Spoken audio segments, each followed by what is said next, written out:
to do today, and am eager to get to it. So let me welcome you here and say gratitude for you for being here, and looking forward to today very much.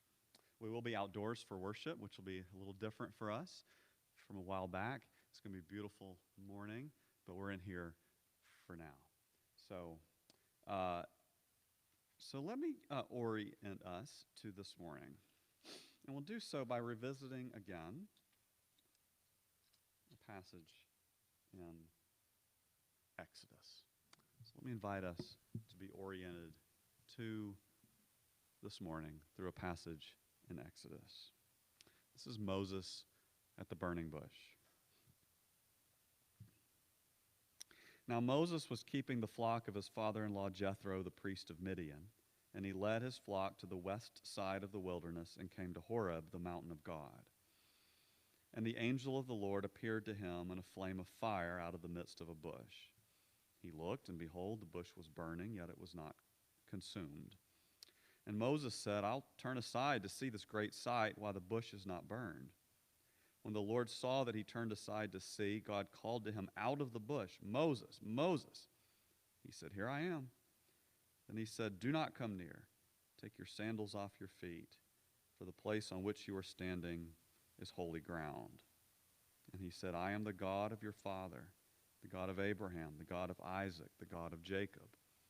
And Moses hid his face, for he was afraid to look at God. Moses encounters God in a direct and intimate way. Moses doesn't even understand yet the significance of this meeting, how it's going to change his life and the course of history. But here he encounters God. The hope and the question we have, of course, is how do we encounter God? As we consider our relationship with creation around us, do we encounter God? Is it God that we're encountering when we encounter something that transcends us? God here, this is the moment where God reveals God's name and identity to Moses, who's far from anything he's ever known. And here God says, I'm the God who is the God of where you've come from. And what Moses is going to learn is I'm the God of where you're going. In this whole series, we've been looking at sort of where do we stand and where have we come from, and it's time to begin to turn to where are we going. The way we frame this is around rifts and healing. And so we'll continue this even today, rifts toward healing. How do we encounter God on sacred ground? Now, we live in a time when any reflection on ground or creation is fraught with anxiety and concern and even fear about what's happening all around us. Some would put it this way: we live in an ecological age. Well, the truth is we've always lived in an ecological age, but ecological in the sense that the ecology around us is front and center of either what's going to be fruitful for human life or what's going to lead to its diminishment. Not just human life, but all of creation. Some people say we live in the Anthropocene, which is a big word. At the root of it is anthropos, man. We live in an era where the greatest forces shaping the health of the world are forces generated by human activity, Anthropocene. Some people call it that. So scripture texts, prayers, concerns, theology, spirituality in Christian life that root us or at least challenge us in relationship with the world around us, they seem particularly important these days. It's not that they're freshly news or freshly new, but they're particularly important to us now. Christians aren't the only ones recognizing that the world is in peril and that there's a real crisis brewing. Some of you may listen to the podcast, it's a radio show, This American Life. Brett loves This American Life. I always tease him. It's like, Brett, it's the most depressing hour in the week. He's always like, have you listened to the latest one? And I often do. And the one this past, or I guess a week ago now, was about climate anxieties. And I want to play the opening first few minutes. I can't play the whole thing for two reasons. One is it's an hour long, but the other is it's very salty language. But I don't think there's any salty language in the opening part. If there is, I just missed it. There definitely is in the whole thing. You are, right. And this sort of goes to one of those sort of, if you care more about the language than you do about, the glaciers, then that's your problem. Nevertheless, I'm going to leave it to you to listen to, and it's worth listening to. But I do want us to listen to the opening. It's going to take a few minutes, and this is how I want to start. So I think it's queued up. We'll just listen to a few minutes. It's been the kind of summer that makes it seem like the alarmists were right about everything. Heat waves and drought and wildfires across the West, hurricanes along the East Coast drowning people into cars in New Jersey and in their basement apartments in New York. So yeah, climate change is real, and most Americans believe that is what we're seeing right now. But for most of us, including me, knowing that that is our future, it doesn't change much for us. It's like knowing that you're gonna die someday. Like, sure, true. And then you put it aside, go on with your day. But there are people out there who look at the same evidence that the rest of us do, and they just, take it to heart in a way that most of us don't. They have a wake-up moment. Rebecca Huntley had one. Totally took her by surprise. So I'm a really early riser. I'm like a 5:30 a.m. riser. I think a lot of mums are, because it's sometimes the only time that you have any quiet time. Like, everyone's asleep, make the first of 10 coffees that I'll consume that day, sit on the couch, turn the TV on, and I just see all of these young Australians, like thousands of them, walking on the streets of Sydney, which is where I live, all of them looking like they could be, friends of my eldest daughter. It was a massive climate strike. Young people skipping school to protest, inspired by Greta Thunberg and her protests. And they were carrying all these signs, most of them handmade, saying, we can't vote, we don't have a lot of money, we don't have a lot of power individually or even as a group, do something. She says it felt like they were pleading for action, their generation to hers. And the fact that they seemed exactly like her own children, it just got to her in this way that was new. And I realised, actually, these kids are talking directly to me, specifically to me. It felt so personal, and I need to do something. And something in me shifted at that exact moment, and it felt physical. I felt an internal physical sensation. And even now as I talk about it, I'm not a crier, I actually well up with tears thinking about it, because it was this genuine sense of, I can think about my kids and the things that I do for them every day. I make sure they brush their teeth and I make sure they do their maths homework.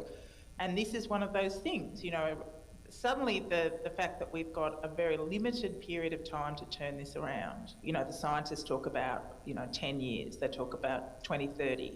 So we've got the next decade. And in the next decade, my youngest kids won't yet have finished high school. And it just suddenly seemed so extraordinarily urgent, critically important. And I remember finishing my coffee, getting up off the couch. And pause there for a moment. I don't know if you can understand the language. We shouldn't speak in tongues unless you have an interpreter. Fortunately, we do, so, What? Microphone, I'm sorry. I know this must be a glare behind me. Am I right? Yeah. Is it okay? Okay, so, what did you hear so far? Just so far, what themes have you heard in this story? Climate change is like death. It's going to happen. Okay, say more about that. What have you heard in this story? Just the death ratio of every human is 1 to 1, and climate change is on a course that nobody can do anything about. Okay, and what in the story, what was his reaction to this profound piece of information? You just go about your daily life. Yes. Let's pause there for one moment. Because when we opened this series, I put this statistic up there, and I think I've cut that slide, but what do we do with the piece of information that says the measurement of carbon dioxide in the atmosphere at Mauna Kea is 399, whatever the units are? What do we do with that information? Here is a really classic, I think, just spot on response. The response is, okay, I guess that sounds bad, but I got things to do today. That's one kind of response. You with me? And that's totally normal. And I just think this episode sets that up really honestly. It's too big, and one of the things that comes out is what we've talked about this a little bit. What difference does it make, whatever I do? Okay. Now, what other themes have you heard in this podcast so far? Maybe from our foreign friend here who's talking. Crazy talk, making the crazy talk. What is her response?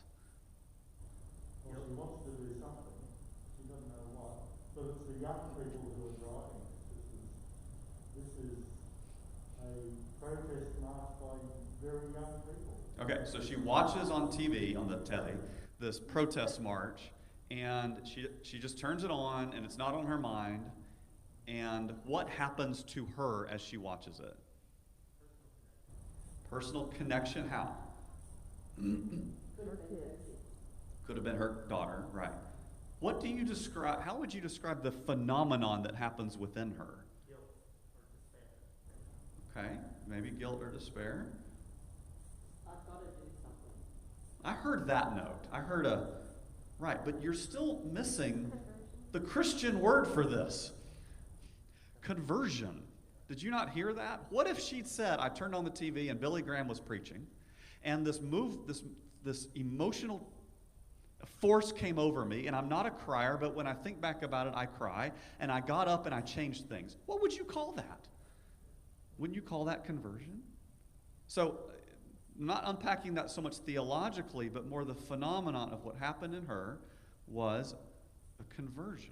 A change happened. Now, where do you think this story's going? Just in your imagination, what do you think happens next? Right, this is one of those, choose your own adventure stories. She gets up off the sofa. What happens now? She organizes something. Okay, maybe she organizes something. Good, so we can write that story. Another march. Recycling her batteries. She starts recycling batteries. Very good. She goes in the garage, sorts it out. Or like looking into a mirror, walks away and forgets what she saw. Oh, little James there. Very nice, Peggy. She gets up and does nothing from her conversion. Also, in many respects, a Christian story of conversion. Okay? So we're going to play a few more minutes to see what she does. Let's do that. To my study, and I logged into my, you would describe it as a pension fund, but we call it superannuation. And within 10 minutes, I'd divested my superannuation completely away from fossil fuels.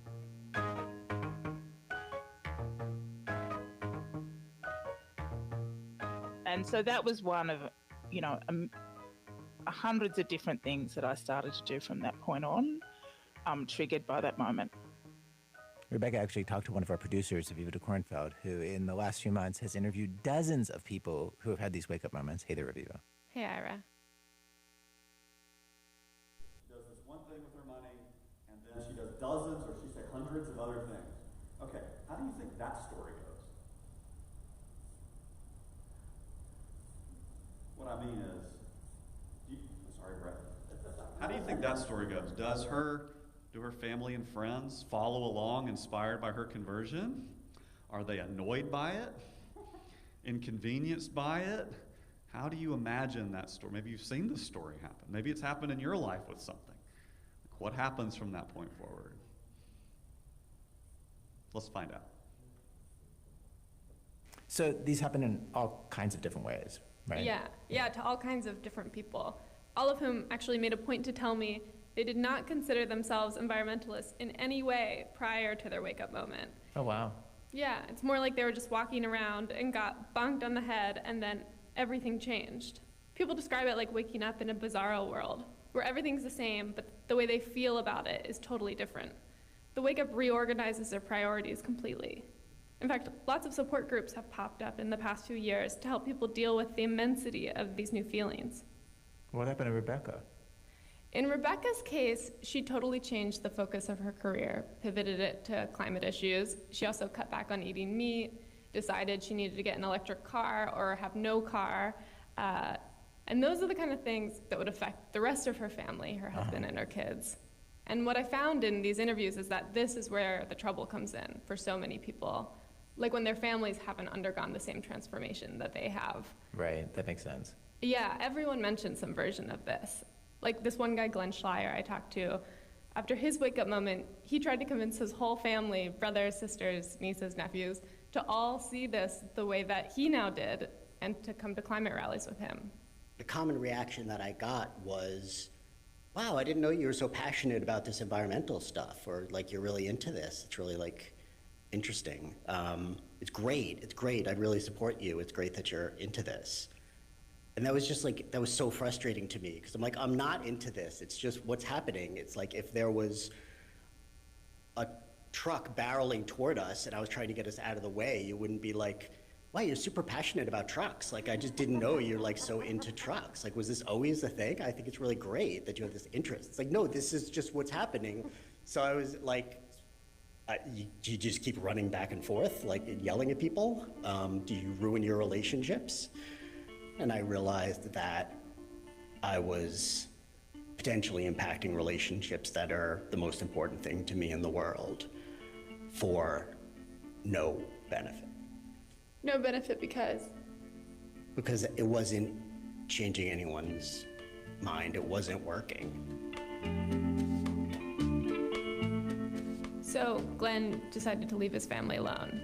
But other people told me that they couldn't back off in the same way, and it's had a huge impact on some of their closest relationships. And that actually brings us to today's.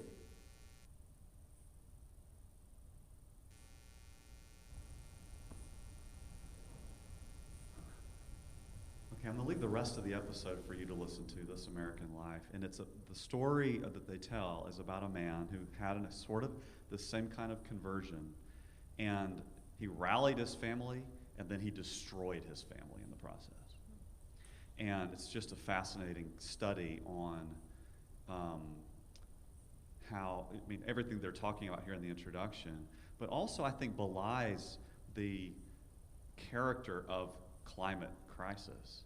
And I find it to be, if not utterly unique, then certainly utterly challenging, because it's the kind of thing that challenges every dimension of our lives, so much so that requires a complete reorientation. And yet the complete reorientation that you would do effectively as an individual has no difference, makes no difference to the problem at large. And so it's something that requires everything of you, and yet there's no measurable benefit from it. This is the conundrum I think we face. And I think it's woven into every dimension of this issue. And that is a strain that I think leads us in one of two directions. For 99% of us, it leads us in the direction that he was talking about when he opened, which is, boy, that sounds really bad. I got things to do. But for like 1% or something, it's like these people that they're highlighting on this show, where it reorients everything. And they annoy everybody around them. And so, what do? I have to think there's other alternatives here, and what we're going to do today is begin to explore what some of those alternatives are. The framework of Moses' story this is a conversion of Moses, this story. It's a conversion of Moses, not just in his intellectual assent to who God is. It's not just new information of who God is, God's character. Oh God, you're still the God of Israel. But it's the conversion that captures his whole life and leads him to follow Christ into the life that leads to changing everything. And yes, it will annoy everybody, but God will use him in that respect. I want to flip through a lot of this really quickly. Most of you have been with us for the last few weeks, so I don't want to spend too much time, but just to remind us, the framework here are rifts: ecological, social, and individual. We've looked at it this way, which raises the question, what's the chicken and what's the egg? Where does it begin? Does the big problem begin with the land and lead to social rifts? Does it begin with spirituality and lead to the land? We unpacked this quite a bit one day. We specifically looked at metabolic rifts and the role of compost. You see the role here where our refuse goes back into the soil versus modern industrial age where it just sort of goes back into landfills, and then we have chemical fertilizers which make up some of the difference. We talked about social rifts, most particularly the increasing gap between the point of production and the point of consumption, which relates to cities and rural, rich and poor. We could unpack this all year just on this issue, and of course within communities. And if you'll listen to This American Life, you'll see how that episode, it's how it's within that one family. And one thing I want to note for you, and I do hope you'll listen to it, is the importance of spirituality and community in the healing of this whole situation. This is not just a problem of air and ground. It's a problem of our souls and our relationships. And one thing I want you to listen for, if you listen to it, is how the man that highlights treated his children in a way that he could not abide oil companies treating the Arctic, but he treated his children the same way. He degraded them. He abused them. So he's so mad about what someone else is doing out there, but in his spirit, he's doing it right here. Now, do you see the holistic nature of our healing?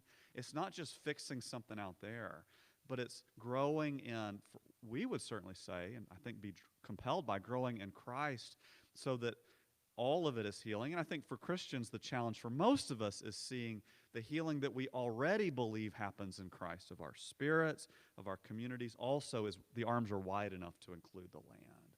And that, in fact, it's an integral nature of the healing of all of this. And that's what we've been working toward for a few weeks. We talked about some of the spirituality here. We talked about blasphemy as a category to describe this. So then what's the opposite of blasphemy? Did we talk about this last time? I mean, if we're going to characterize ecological problems as blasphemy against God, what's the opposite of blasphemy?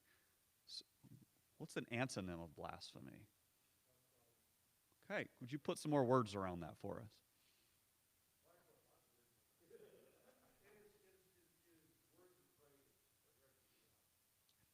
Is it only word? Can we think of words more expansively? Logos of doxology speaks to words, but ultimately it can't just remain at the level of speech. So doxology is the opposite of blasphemy. Is it? Yeah, maybe. Yeah. I don't have any more to add. Okay, so how do we practice doxology? Is that the right way to phrase it? We talked about that. Went through Wendell Berry. We're back here. Like, where do you begin? That becomes the question. So I suggested to you last week you might want to consider, can you see this picture? Some of us, we were exploring, can you consider this? And you remember what this picture is? Anybody who's here? This is human composting. I hate how much I thought about this image this week. It's just really stuck in my Did it inspire you or trouble you? Does it? Yeah. So the idea here being that our bodies return back to the soil. We talked about this a little bit last week, and I said, I'm not sure you're ready for this. So let's talk about what we might be ready for. That's the way we frame that. So I want us to look this morning at some we're going to spend the bulk of our time here in a bit of a relaxed conversation around some hopeful ways forward. And the framework that I'm inviting us into is one that includes the healing of our spirituality, our relationship with God, infused through our relationships with others, infused with our relationship with the world around us, and how each is integrally dependent and benefits from care for the other. It is not just enough for that guy in the podcast to care about what's happening to Arctic drilling. He has to care about what's happening to his daughters and what's disordered in his own soul as he wrecked. Am I right, bro? I mean, he wrecks everything around him. So, so how do we practice this?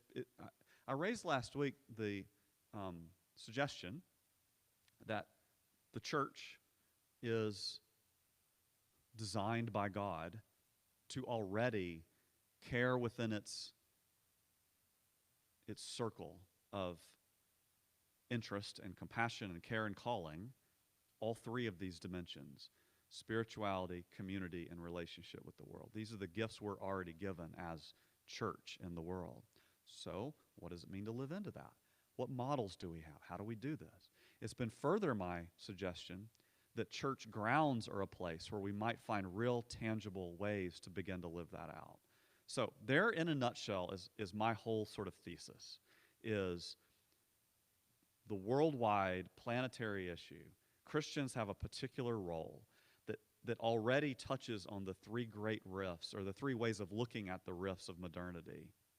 And the church already has within our relationships the capacity to bring healing, and that the church grounds are a place where that can begin to happen. So, as I said kind of quippingly as we ended last week, the world is saved by those three compost bins out there, or by this guy. Right, Jen? No. Okay. So let's look at a couple of examples. Now, not all these are church grounds necessarily, but I just think these are helpful. So I want us to start by watching a video about the Bamberger Ranch. Any of you heard of this, Bamberger Ranch? Have any of you been there before? I've not. Okay, it's in the Hill Country. Let's see if we can.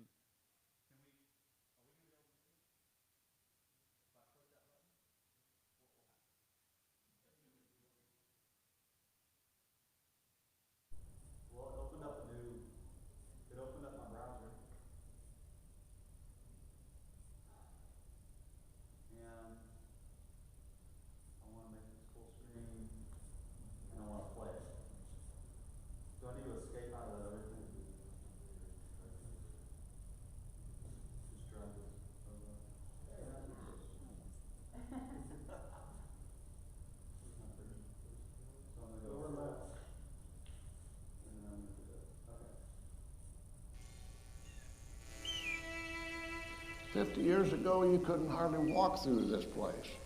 It was wall-to-wall brush. There wasn't any grass. There wasn't any water. Nobody wanted it.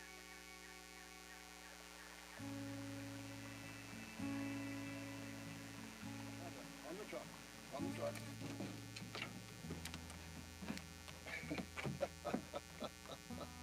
You're the finest dog in the United States of America. Yeah, in Texas, too. Well, I was born in Ohio, born into poverty, to be honest about it. Lived out in the country amongst the Amish people. So I really got my life example set for me by my own mother.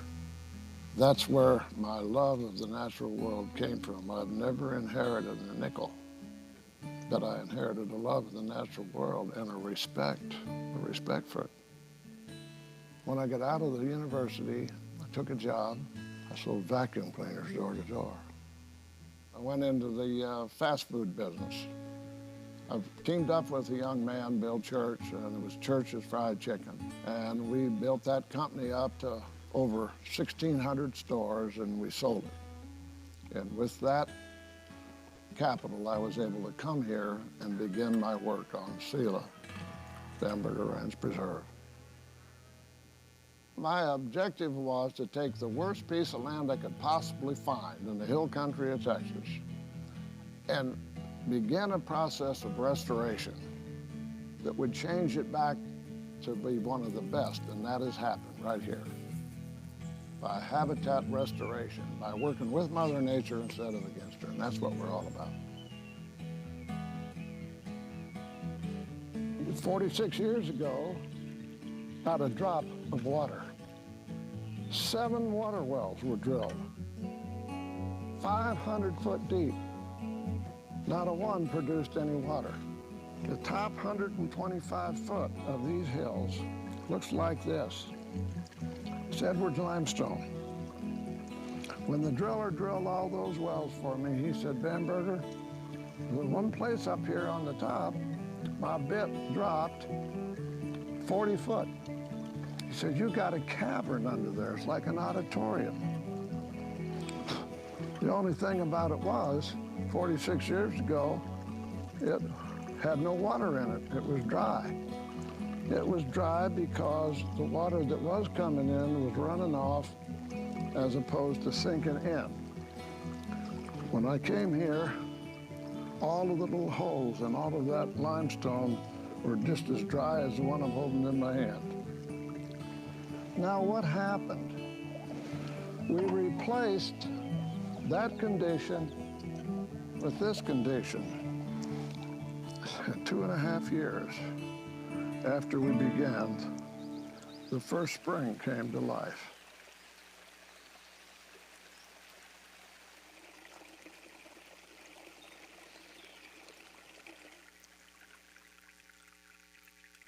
As we continued on, another spring showed up. We got up to where we had 11. Where'd water come from? It came out of all of that holes in that perched aquifer like that. That's where it come from. It was stored in the earth, and all because of one thing, just one. And I'm telling you, I'm going to show you the greatest conservation tool ever made, and everything I talk about could not have happened without grass.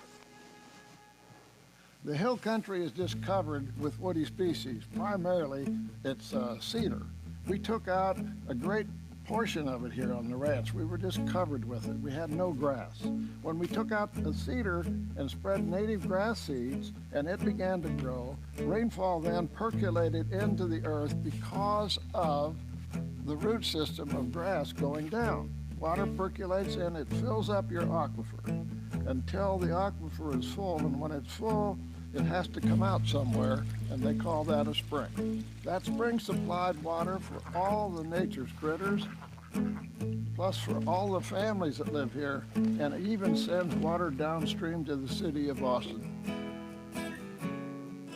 Now, what does it cost? Our governments and governments all around the world, they're spending millions and millions of dollars doing all kinds of things, dams and reservoirs and pipelines, and all of this can be done by you and I. We don't have to have government. We can't expect government to do it all anyway. But if we do have some conservation ethics, the results are mind-boggling. Now, do we see that kind of erosion here? I'm telling you, truthfully, I've seen this property and the experiences that people have here change lives.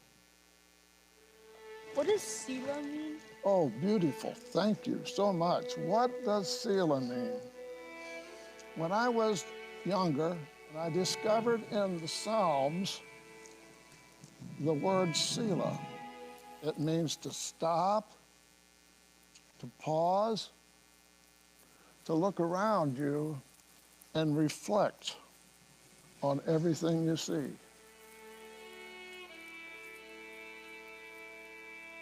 To me, it's like Thoreau was to Walden Pond. Gives us a chance to say, what's my duty as a steward of this ranch land? And I believe it's to take care of it and to share it. And if you don't share what you have, you're going to live a lonely life. That is a necessary ingredient for every human being, that we need to catch up and live amongst Mother Nature and learn to appreciate her for what she really is. I've given this land to a foundation. It'll go on in perpetuity. It'll never be any different than you see it today.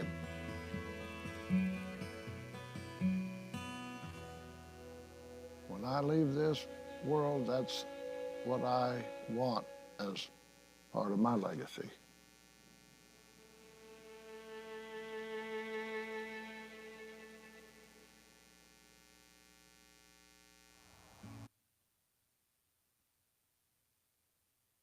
Because he has dedicated his life to a project which will extend well beyond his lifetime, and that is the protection, the care, and the stewardship of one of Texas' most precious places. More importantly, with the stress on the landscape of Texas today, he's left a legacy which needs to be extended well beyond the borders of Selah. If you love the landscape of our state, I encourage each of you to do what you can with your time, your funds, to Sealer Bamberger Ranch Preserve, so that the legacy of J. David Bamberger will extend well beyond his lifetime and yours as well.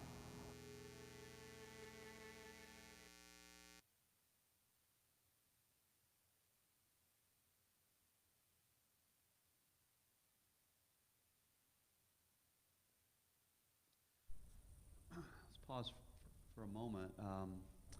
What you hear there? What strikes you? What are you going to take away from that, his story, that video? Besides, any of you remember church is chicken? Yeah.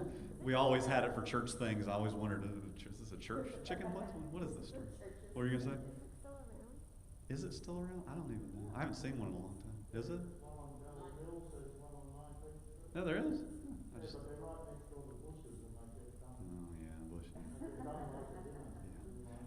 All right, back to the video. But how did you respond to that? Yes, Peggy.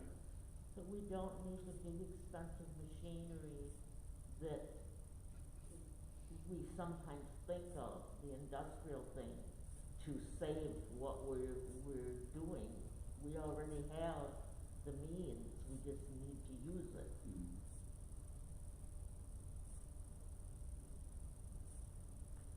He mentioned that the Selah changes land and changes lives, which goes with that circle that you talked about. And clearly his spirituality is wrapped up right in that. So you really do see the three sort of dimensions of the healing, don't you? I'd like to know him. He just seems like somebody I'd like to talk with. Yes, Susie. So we can choose to become part of God's and nature's miracle. Make it look like a miraculous transformation. And only in a couple of years, to get that underway. And so it is something we can choose to say, we can do something in our own environment. We can sort of help our own world, which then percolates out to influencing other people. And I think impresses on God's historical plans. If we come back to God's plan as it was designed to be, then He will let this happen in front of us. Good. Solomon. To me, it seemed like that was what the, to have dominion of the land, like the Imago Dei mandate for humanity, like that seemed like that was what he was doing. It wasn't like a harsh ruling over the earth, but it was that care, not quite serving the land in like a anthropomorphic sense, but like the way that you tend the garden, he was tending the land as a part of his spirituality. It was very practical. So Bamberger as a model for what dominion can look like. Yeah, thank you. There's a metaphor you could draw on. The native grasses he's showed how deep the roots go.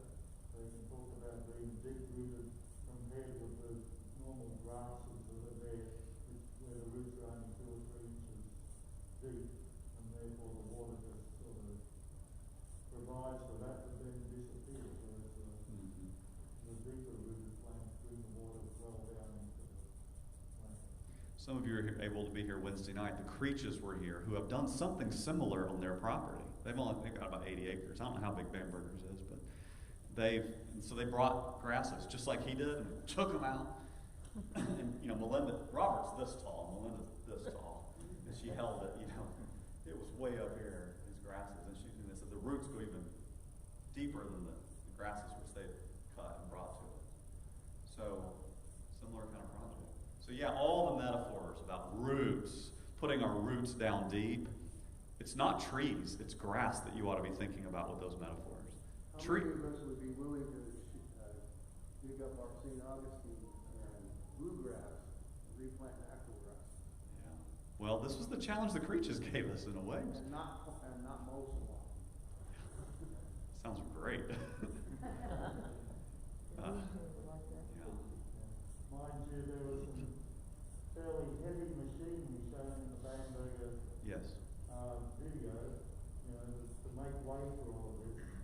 So we got rid of a lot of brush and trees using a great big Caterpillar D9 or whatever. So if you just take this out here as an echo of Bamberger's story, Butch Tyndall was with us a few weeks ago, and we all think this is really pretty, and he does too. He said, this is degraded land out here. He said, I've never seen ligustrum grow this thick and this tall, and they're sucking the water out of the ground. He said, this was pasture land. This is, and of course, native Texas prairie grass before that. He said, there's no reason why it should have been allowed to get this way. He wasn't blaming us. We all just sort of hear, but when you look at this through those lenses, you see it. You see that it's the same story Bamberger had with cedar. We got a ton of cedar out there, but the ligustrum are the thing I see the most. And what would it be like to get it out of there? It's going to require heavy lifting, probably from an industrial sort of mechanism, to even get it back to where you can begin to participate with the cycles that are supposed to be there. And Tyndall said something interesting to us. He said the only way to ever, and of course all this, to Barry's point, all this St. Augustine and Bermuda is all degraded too. That shouldn't be there.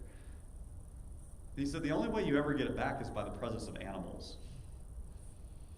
You won't get it back without animals. Because animals, they tear it out with their mouths, they scratch it, they aerate it. Animals have a place in the cycle of life. So, oftentimes we think about vegetarianism, should we eat no meat? That may be true for a lot of us. I think it's 100% true we should eat less meat.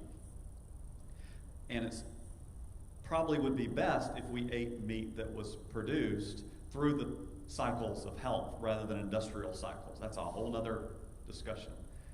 But animals have a place on the farm, an important place, and they have a place on landscapes like this. I have no idea what that means, Rebecca. Yeah, goats. Well, but you have to have the proper ratio of animals to land.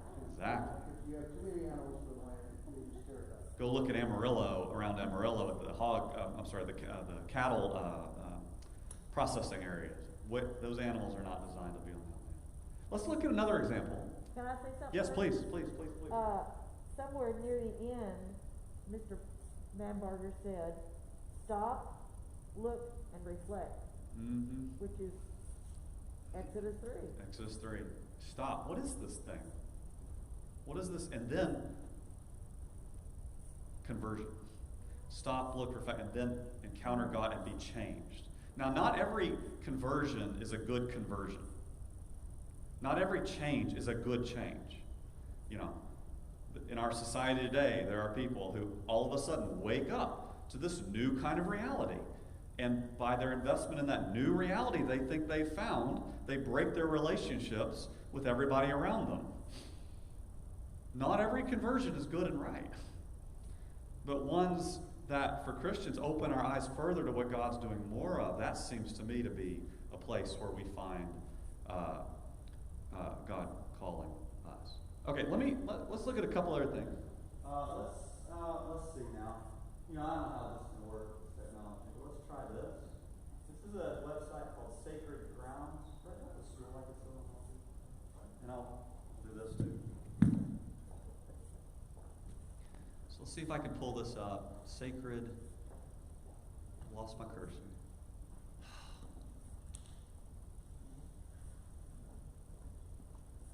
Completely lost my cursor. I did a second ago. You did? Yeah. Nope.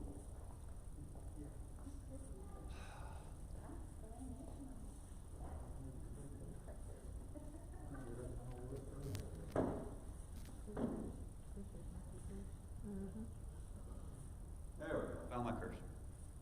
Okay, now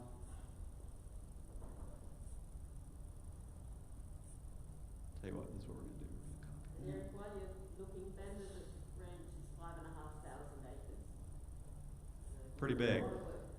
Yeah, you've got like basically an ecosystem there in a way that we don't. But so I just want to maybe somewhat quickly point out a few things. This is called Sacred Grounds. It's a project from the National Wildlife Federation. You may not be able to. Sacred Grounds National Wildlife Federation program that recognizes congregations, houses of worship, and faith communities who both create wildlife habitat and actively link faith practices and caring for the environment. And they give some options here. Tiffany applied for and we received a designation of a natural wildlife habitat. I don't think that's the same thing as Sacred Grounds, but it's sort of a minor version of that. There's a little video here I think might be interesting. We have time for no. We're not going to watch that video, but this is in Detroit, and several congregations They're doing interesting things with their property, and you know, it's pretty neat to see what other churches are doing. This is Plainsong Farm. This is in Michigan. I don't know why these are all in Michigan. We seek to demonstrate what's possible by experimenting toward a healing practice of Christian faith, fully integrated with the care of creation. Here people grow food, and we see God growing people. Now they've only got 12 acres, which is on the order of what we have here. And I say we, y'all know we don't actually own that. Sam Simpson owns that, but we have access to it. Everything we do back there will be a partnership. You know, 12 acres, 2 houses, historic barns, and many seeds for the future, including wheat seeds and invasives, are 20 minutes north of Grand Rapids. And so they do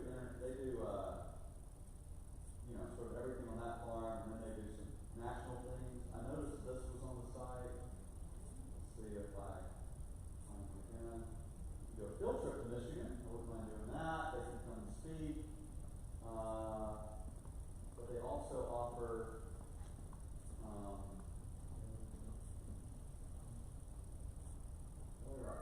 there was something national they did that looked interesting. National work. As a demonstration farm and a wider network of similar ministries, Plainsong plays a unique role in growing a movement integrating ecology, justice, health, and discipleship. On the national level, Plainsong works to identify, encourage, equip, and connect practitioners engaged in Christian outdoor food, farm, and environmental education. They're telling stories from the movement, creating online and in-person learning cohorts for practitioners, and developing curricula and resources. We aim to grow this field. No. And so, COVID put a stop to a lot of things, but I did notice here, 2020, Plainsong pilots a program for church leaders to set action learning goals for the land they tend. I thought that was interesting. Clergy and church members from 12 states come to the farm for in-person learning and connection before the pandemic begins. I'd be interested in following up with that. You know, what do they have to teach us, and what might we learn, how might we connect? Though I, totally recognize, the sort of ecological experience of upper Michigan is very different from central Texas. Bamberger may be a place to go to more for learning than upper Michigan is. Here is another one. I did get it up. Good Lands. This is a Catholic organization that is making land work for good. And this Good Lands is mobilizing the Catholic Church to use her land for good. We provide the information and tools to help the church use her property wisely, to enhance all her existing ministries and missions, to care for creation to end homelessness, to welcome the stranger, to deliver programs and services to the right places and at the right times, and to support her own fiscal sustainability. So they work with churches to know how do you use your property and your land that you're responsible for. And it does invite a reflection on, just how much land does the church own? Capital C Church, not just Catholic Church, but all collectively. It's a pretty massive footprint of land that Christians have, direct responsibility and agency over. And so, what might it be for churches to partner together to use their land in really interesting, robust ways? And I frankly think, this is witness. like witness in the way we usually think about witness, like evangelism. I think this is a way the church connects and shares with her neighbors, a way that church can be invitational to folks who may have left church behind a long time ago. I think the church has an opportunity here that we just haven't really activated to reach out to our neighbors, and because you know what? All the studies show that people who are sort of post-Christian or non-Christian or any see themselves in those categories, they care about these things more than Christians say they do. And so to find a church that cares about this and is active and engaged, and not just as a little project on the side, like the little stewardship committee, but like integrated into the life and spirituality of the church. I'm telling you, that's going to speak to people. That's not, you don't do it like as a lever to sort of move people that way, but that's part of our mission as well. There's plenty of churches in downtown urban settings that don't have at all the kind of land we do, but are using their grounds to have little gardens to feed their neighbors, to house homeless people, to do all kinds of things. And so how do we use our grounds besides a place just to park our cars on once a week?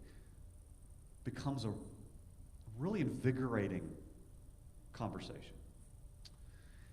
Now, if you're anything like me and you like to win things, Eric? Yes? Have you mentioned Hope Fellowship here in Waco has a plot of land that they farm? I don't know if anyone else has seen that. I got a tour of it once. It was really interesting. It's very small, but very diverse and interesting place that they take care of. Greg, is that a veggie garden, flower garden, and can we go there? It's pocket prairies too. It's got a little of everything. Is that a pocket prairie? Yeah. Where is it? It's on 17th Street, I think. Next to the Orthodox Church. Next to the Orthodox Church. Oh, so near there. Yeah. Jasmine's house. Yeah. It's real near Hope Fellowship. I bet we could get a tour. It's the size of one house unit. I've always not known where to park in trying to get to that. Yeah, it's a little. I've been confused by where to go. All right, I cannot find my cursor. I forget this game. All right. I also wonder, you mentioned why are all these projects in Michigan? Yeah. And my thought immediately went to the Flint water crisis. Mm. And if these were started in response to that, or seeing the signs of degeneration of the water supply statewide, or that's just what I thought of.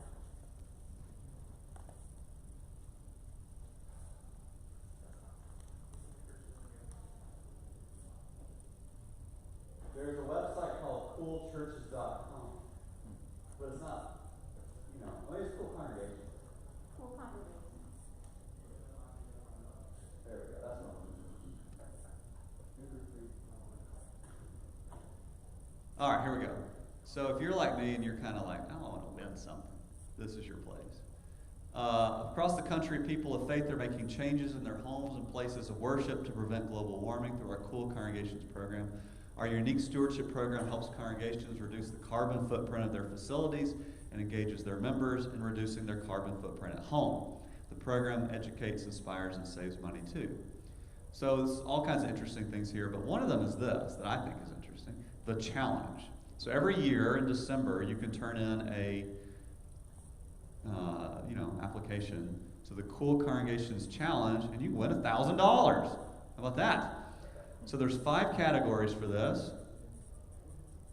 Cool Congregations Planner, so audits, fundraising, planning reports, energy saving, lights, insulation, windows and doors, heating and cooling, renewable role models, solar, wind, geothermal, solar water heating, sacred ground steward, native landscaping, organic gardening, water conservation, bike racks, wildlife habitats, recycling, community inspiration. This includes congregations that inspires congregants to save at home.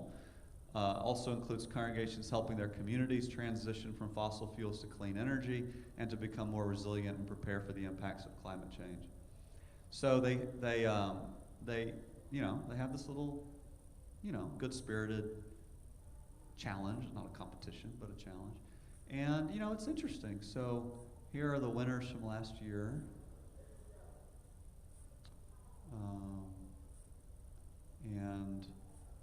one do you want to look at? Let's look at the Sacred Grounds winner. So this is last year's Sacred Grounds winner. It's in Severna Park, Maryland, Woods Memorial Presbyterian Church. They had a collaborative effort to restore the 4-acre habitat their church campus is built on. There's a little video here, which we're not going to watch. But, you know, there's various ideas and interesting things that different churches have done.